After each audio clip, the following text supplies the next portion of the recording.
안녕하세요. 저는 시내21의 조연나 기자입니다. 오늘 퇴근길 인문학 시간에는 영화가 말하는 단절과 관계에 관해 이야기하려 합니다. 여러분은 요즘 친구들, 지인들과 어떻게 관계를 이어가고 계신가요? 11월 1일부터 위드 코로나로 다시 관계가 이어지고 있긴 한데 그동안 밖에서 사람들을 잘 만나지 않아서 그런지 다시 밖에서 그렇게 사람들을 만난다는 게 좀 어색하게 느껴지기도 하는 것 같아요. 저의 경우를 좀 말씀을 드리면 저는 아직 재택근무를 하고 있고요. 회의를 하거나 인터뷰를 하는 그런 업무를 볼 때도 줌과 구글밋과 같은 화상 채팅을 주로 이용을 합니다.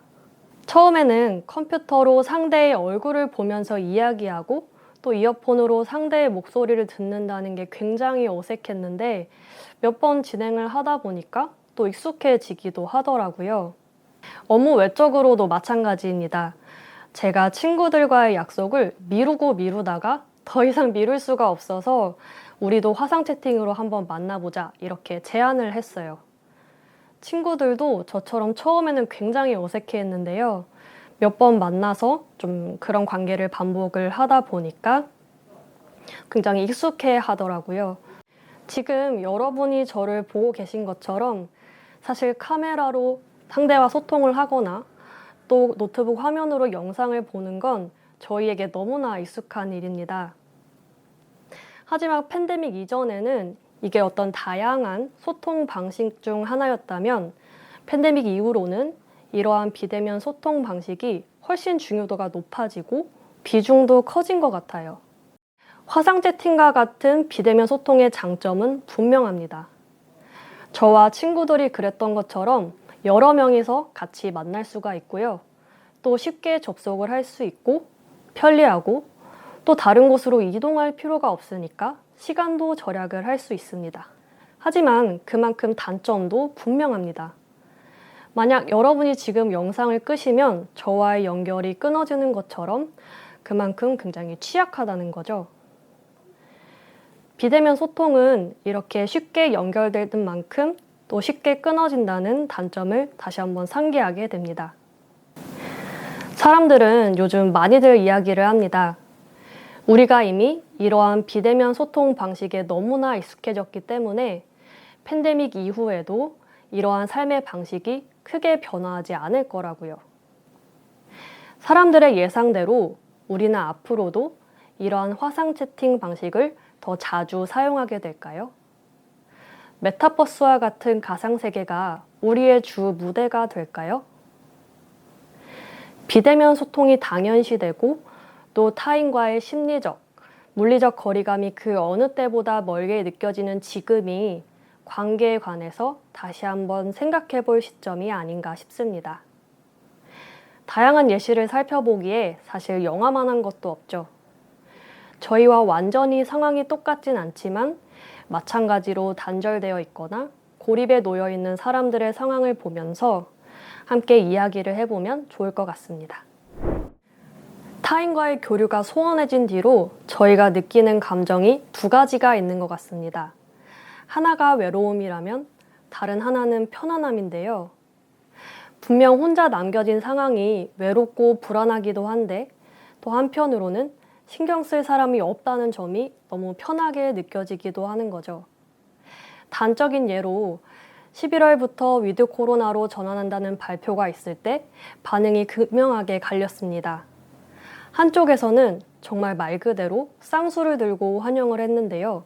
다른 한쪽에서는 반응이 그리 좋지 않았습니다. 이미 사람들이 비대면 소통에 너무나 익숙해져서 다시 회사에 나가고 또 밖에서 사람들을 만나야 한다는 사실이 좀 어색하게 느껴졌던 거예요. 저희가 지금부터 만나볼 혼자 사는 사람들의 진아는 이 후자에 가까운 인물입니다. 일찌감치 혼자 있는 삶의 어떤 편안함을 인지를 하고 타인과의 교류를 가능한 최소한으로 줄인 채 자신만의 세상 속에 살아가는 인물입니다. 우선 영화에 관해서 좀 간단히 설명을 드릴게요. 영화 혼자 사는 사람들은 홍성은 감독의 장편 데뷔작으로 올해 전주국제영화제에서 한국경쟁 배우상과 CGV 아트하우스 배급 지원상을 수상한 작품입니다. 제목에서도 느껴지듯이 영화는 1인 가구의 삶에 관해서 다루고 있는데요. 혼자가 편하고 혼자 있는 것을 좋아하지만 사실은 다른 사람들과 관계를 맺는 것이 서툰 현대인의 삶을 굉장히 잘 그려냈다는 수상 당시의 평이 영화를 굉장히 잘 설명을 하고 있는 것 같습니다. 혼자 사는 사람들의 포스터를 보면 공통점이 하나 있습니다. 뭔지 보이시나요? 바로 진아가 항상 이어폰을 꽂고 있다는 건데요. 사실 이 이어폰은 진아에게는 없어서는 안 될 소재입니다. 우선 진아가 콜센터 직원이기 때문인데요. 진아의 첫 등장은 이 콜센터에서 시작이 됩니다. 뒤편에선 진상 고객을 이겨내지 못한 다른 직원이 울면서 뛰쳐나가는데요. 진아는 어떤 진상 고객이 전화를 걸어도 정말 표정에 변화 하나 없이 기계적으로 정말 잘 응대를 합니다. 진아의 특징이 굉장히 잘 드러난 장면이라고 할 수 있는데요. 이처럼 진아에게 이어폰은 타인과 대화가 가능하게 하는 매개체입니다. 특히 고객과 통화를 하는 경우에 그렇죠. 그런데 업무 외적으로는 이 이어폰이 나는 너와 말을 하지 않겠다 라는 그런 차단의 의미로 사용이 됩니다. 예를 들면 점심시간에는 동료들과 밥을 먹는 것이 아니라 이어폰을 꽂고 유튜브를 시청을 합니다. 퇴근할 때도 마찬가지고요. 집에 가서는 TV를 켜고 잠이 들 때까지 이 TV를 봅니다. 정리를 하면 출근을 해서 회사에 가고 점심 식사를 하고 또 퇴근해서 집에 갈 때까지 진아에게 세상의 소리가 들어올 틈이 전혀 없는 겁니다. 완전히 이어폰을 통해 전해지는 소리만 진아의 세상에는 존재를 하게 되는 거죠. 좀 독특한 건 그런 진아의 세상을 영화가 굉장히 공감각적으로 보여준다는 겁니다. 제가 앞서 말씀드린 콜센터 씬으로 다시 돌아가 볼게요. 진아가 아닌 다른 직원들은 뒤에서 울다가 뛰쳐나간다고 말씀드렸죠. 근데 사실 영화상으로는 그 장면이 블러 처리가 되어서 잘 보이지가 않습니다. 소리도 마찬가지인데요. 진아와 또 진아가 통화를 하고 있는 고객의 소리만 잘 들릴 뿐 다른 소음들은 페이드아웃 처리가 됩니다. 이런 식으로 영화가 진아가 보는 세상 그리고 진아가 듣는 세상을 굉장히 잘 전달을 하고 있기 때문에 보는 관객들도 진아의 세상에 더 자연스레 몰입을 하게 됩니다. 하지만 그런 진아의 혼자로서의 편안함이 두려움으로 변하는 경우가 생깁니다. 바로 옆집 남자가 고독사를 했다는 소식을 전해 들었을 때인데요. 이 남자는 가끔씩 진아와 마주쳤을 때 인사를 건네던 이웃 주민이었습니다. 그런데 진아가 그 사람의 죽음을 전해 들으면서 사실은 그 사람도 진아와 마찬가지로 1인 가구였고 또 어쩌면 진아에게 그렇게 말을 걸었던 것이 외로움에서 비롯될지도 모른다는 생각을 하게 됩니다. 진아는 1인 가구, 그 중에서도 타인과의 관계가 거의 전무하다시피 한 사람의 심리적 딜레마를 굉장히 잘 드러내는 캐릭터입니다. 자기가 원하는 공간 안에서 원하는 만큼의 거리감을 가지고 있기 때문에 거기서 오는 안정감이 분명히 있지만 한편으로는 그 거리감으로 인해서 불안하고 또 외로워지는 순간이 찾아옵니다. 옆집 남자의 갑작스러운 죽음으로 인해서 그러한 불안감이 진아에게 아주 거대한 공포로 다가오게 되는 거죠. 진아는 자신도 모르게 남자가 담배를 피던 그 자리, 그리고 비어있는 집을 쳐다보게 되고 또 1인 가구가 고독사했다는 뉴스도 중간중간 찾아보게 됩니다. 사실 진아는 세상에 굉장히 두꺼운 벽을 세우고 살아가는 인물이었죠. 하지만 옆집 남자의 죽음으로 인해서 마음 한켠에 있던 외로움, 그리고 불안감이 더 커지면서 이 진아의 단단한 벽에도 금이 가기 시작합니다. 영화에는 진아의 벽이 허물어지도록 자극을 가하는 사람이 두 사람 등장합니다. 첫 번째 사람은 바로 신입사원인 수진인데요. 이 수진은 신입답게 실수를 하기도 하고 또 진상 고객에겐 화를 내기도 해서 팀장에게 몇 차례 혼이 납니다. 진아는 그런 수진을 보면서 자신의 과거를 떠올리기도 해요. 하지만 수진을 잘 신경을 써주진 않습니다. 수진은 진아와 친하게 지내고 싶어 하는데 진아가 워낙 대면대면하게 구니까 결국 자신도 사무적으로 대하게 됩니다. 사실 진아의 이런 행동에는 어느 정도 이유가 있습니다.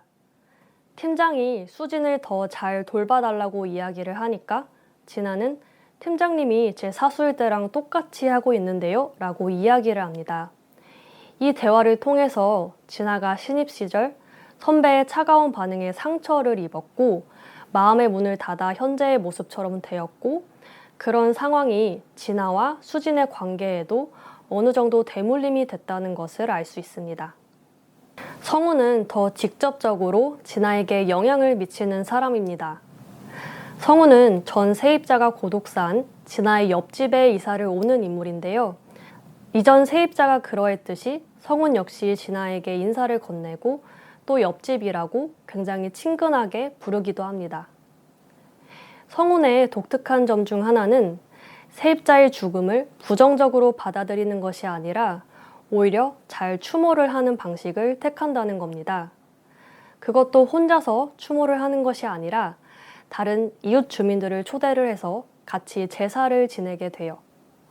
진아는 성운이 타인의 죽음을 잘 애도하고 또 이웃들과 새롭게 관계를 쌓아가는 모습을 보면서 어떻게 타인과 관계를 맺고 또 시작할지 깨닫게 됩니다. 진아에게 굉장히 차갑게 대했던 팀장의 경우처럼 사실 타인의 관계는 굉장히 힘들고 도움이 되기는커녕 어렵게만 느껴질 때가 많습니다. 그렇기에 진아가 그러했듯이 정말 가능한 모든 관계를 끊어내고 자신만의 세상에 들어가는 게 훨씬 편하게 느껴질 수도 있죠. 핸드폰만으로도 저희는 충분히 연락을 하면서 지낼 수 있으니까요. 하지만 진아의 옆집 사람의 경우처럼 혼자서는 뚫고 나오기 어려운 상황이 타인의 도움이 필요한 순간이 불현듯 찾아오게 됩니다. 자신이 원해서 고립을 택한 진아는 결국 그 한계를 깨닫고 자신의 세상에서 나와서 새롭게 사람들과의 관계를 맺기 시작합니다. 진아의 변화를 굉장히 단적으로 확인할 수 있는 장면이 하나 있습니다. 바로 진아가 자신의 방의 커튼을 열어 젖히는 건데요. 사실 진아는 그동안 항상 커튼을 치고 TV 소음과 TV 조명에 좀 의지를 해서 살아가고 있었습니다. 사실 제가 이 장면이 좀 인상적이어서 홍성은 감독님을 인터뷰를 할 때 물어본 적이 있습니다. 근데 그때 감독님이 이렇게 말씀을 하시더라고요. 사실 진아에게도 어떤 외로움이 존재를 했을 거라고, 그렇기 때문에 TV의 소음과 TV 조명 그리고 집안의 그런 불빛 같은 거에 더 의지를 했을 거라고요.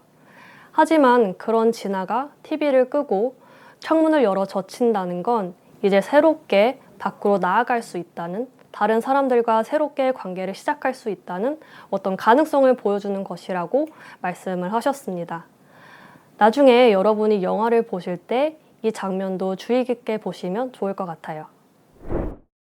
한편으로는 영화를 보면서 이런 의문도 듭니다. 만약 오직 화상 채팅을 통해서만 관계를 유지해야 한다면 어떻게 될까요?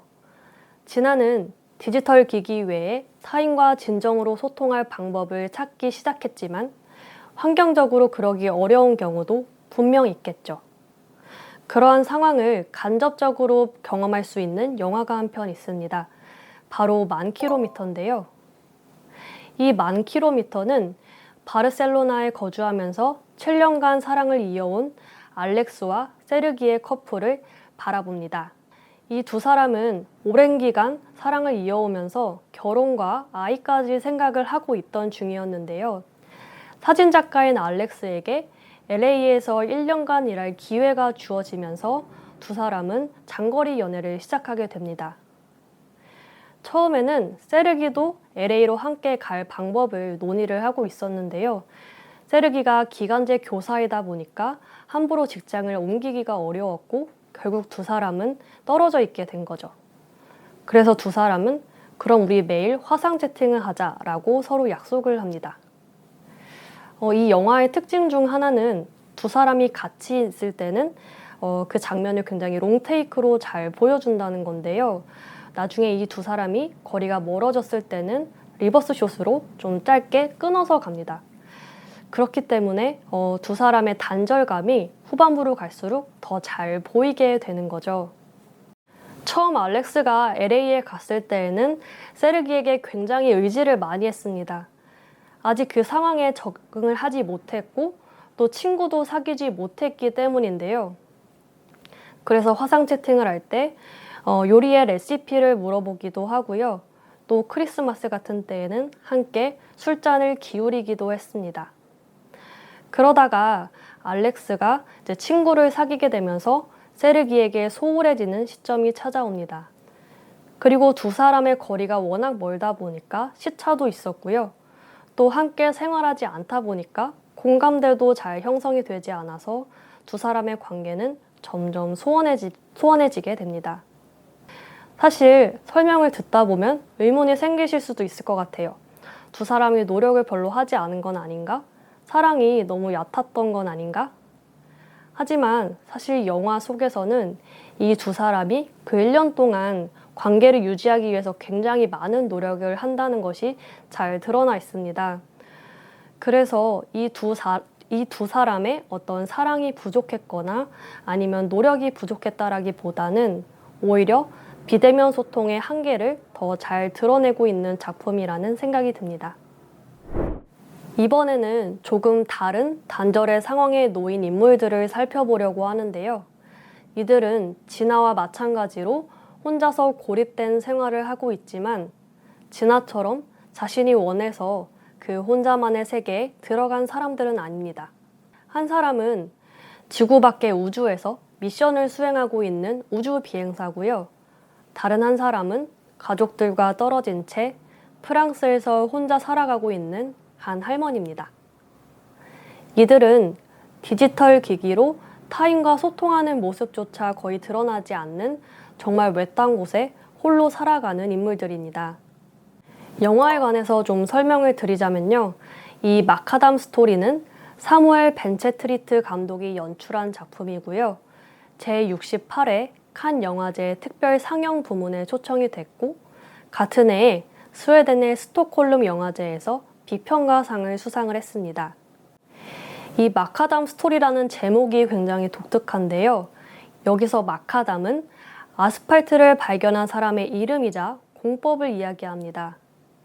사실 영화의 원제도 아스팔트인데요. 감독이 제목으로까지 명시를 할 만큼 아스팔트를 중요시한 이유가 과연 무엇일까요? 그렇게 영화는 관객들이 이 아스팔트로 지어진 그리고 영화의 주요 공간인 프랑스의 한 아파트에 주목을 하도록 만듭니다. 아파트라는 공간이 사실 굉장히 독특한 것 같아요. 분명히 칸칸이 나뉘어져 있는데 진아와 옆집 남자의 경우처럼 옆집의 소식을 간접적으로 전해 듣기도 하고요. 또 때로는 옆집에 누가 사는지 전혀 모르기도 합니다. 마카담 스토리에 등장하는 아파트 주민들도 크게 다르지 않은데요. 그러던 어느 날 정말 처음 보는 사람이 누군가의 방문을 두드리면서 이 독특한 관계가 시작이 됩니다. 우주비행사인 존은 아파트가 아니라 우주선 속에서 처음 등장합니다. 이 존은 우주복을 입고 우주를 유랑하거나 아니면 우주선 안에서 식사를 하거나 운동을 하고 잠을 자기도 합니다. 지구에서 수백 킬로미터 이상 떨어진 정말 말할 상대 하나 없는 우주선 안에서 완벽하게 고립된 생활을 하고 있는 거죠. 그러다 미션을 완료하고 지구로 다시 돌아가게 되는데요. 거기서 자신이 가야 할 미국으로 가는 게 아니라 프랑스, 그것도 한 외진 지역의 아파트 옥상에 잘못 도착하게 됩니다. 존은 너무 당황한 나머지 아파트의 가장 꼭대기층에 사는 사람의 문을 두드리게 되는데요. 그때 나타나는 사람이 바로 아지자 하미다입니다. 영화에서는 하미다에 관한 정보가 딱 3가지 주어지는데요. 하나는 1967년에 알제리에서 프랑스로 건너왔다는 것, 두 번째는 이 아파트의 꼭대기층에 혼자 살고 있다는 것, 그리고 세 번째로는 아픈 아들이 있다는 것입니다. 하미다 역시 타인과의 교류가 거의 없다시피 한 삶을 살고 있는데요. 예를 들면 아픈 아들의 면회를 가지만 결국 만나지 못하고 돌아오고요. 또 하미다를 찾아오는 지인이나 친구들은 영화상에서 등장을 하지 않습니다. 그런 하미다의 유일한 친구는 사실 TV밖에 없는 거죠. 그렇게 고요하게 닫혀있던 하미다의 집에 문을 두드리는 사람이 바로 미국의 우주 비행사 존인 겁니다. 제가 질문을 하나 드리고 싶은데요. 만약 여러분이라면 우주복을 입은 이 낯선 사람에게 문을 열어줄 수 있으실 것 같나요? 또 문을 열어준 뒤에 이 사람을 집 안으로 들어오게 할 수 있으실 것 같은가요? 사실 저라면 절대 못할 것 같거든요. 아마 하미다도 속으로는 두려움이 있을지도 모르겠어요. 하지만 영화상으로는 전혀 티를 내지 않고 존에게 문을 열어주고 그리고 집 안으로 들어올 수 있게 해줍니다.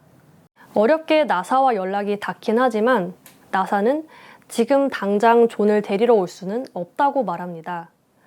그래서 결국 존이 하미다의 집에 신세를 지게 되는데요. 이때 흥미로운 게 존과 하미다의 태도가 굉장히 상반이 됩니다. 존은 하미다의 집에서 신세를 지는 입장이면서도 하미다를 굉장히 경계를 해요. 하미다가 아랍계의 여성이기 때문에 반미 감정을 가졌을지도 모른다고 생각을 하는 거죠. 하지만 하미다는 존에게 굉장히 친절하게 대합니다. 존이 너무 당황한 채로 나사와 통화를 할 때 커피를 타다 주기도 하고요. 또 지금은 비어있는 아들의 방을 흔쾌히 내어주기도 합니다. 하미다의 친절에 존도 안심을 하고 조금씩 마음의 문을 열기 시작합니다. 두 사람은 점점 함께하는 시간이 길어집니다. 서로가 무슨 말을 하는지 잘 알아들을 수는 없지만 감으로 이해하면서 함께 드라마를 보기도 하고요. 또 식사를 하기도 하고 각자의 일과 가족에 관해서 대화를 나누기도 합니다.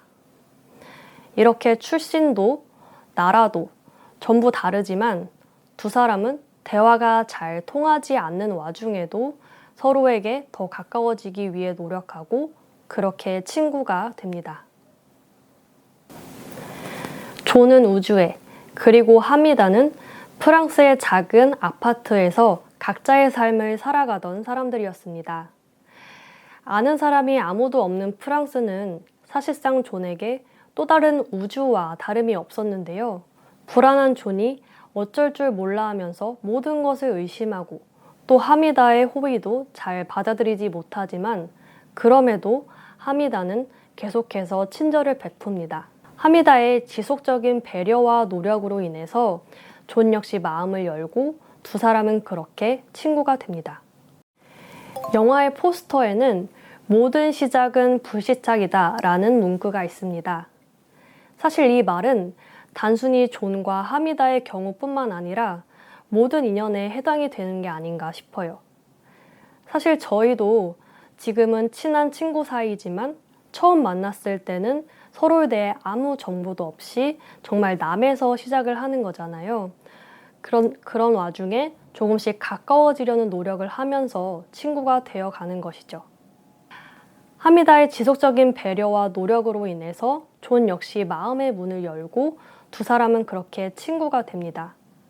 어쩌면 진정한 고립에서 벗어난다는 건 단순히 그 고립됐던 장소에서 벗어난다는 의미가 아니라 오히려 타인과 계속 소통하고 이해하려는 노력이 뒷받침될 때, 그리고 타인과 친구가 될 때 비로소 가능한 것이 아닌가 하는 생각이 듭니다.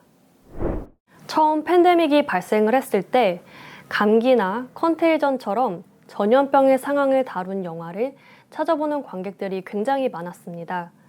아마 영화를 보면서 인물들은 어떤 선택을 하는지, 또 우리의 미래는 어떻게 흘러갈지 다들 예측을 해보고 싶으셨던 것 같아요.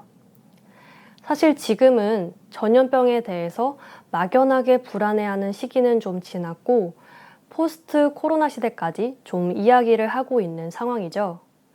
단절된 채로 비대면 소통이 너무나 익숙해진 현재, 그리고 미래에 우리는 타인들과 어떻게 소통을 하면 좋을지 영화를 통해 함께 이야기해보고 싶었습니다. 1년간 화상 채팅으로 소통을 하다 결국 관계가 소원해진 10,000km의 커플을 보면서 비대면 소통은 완벽한 해결책이 될 수 없다는 걸 깨달았고요.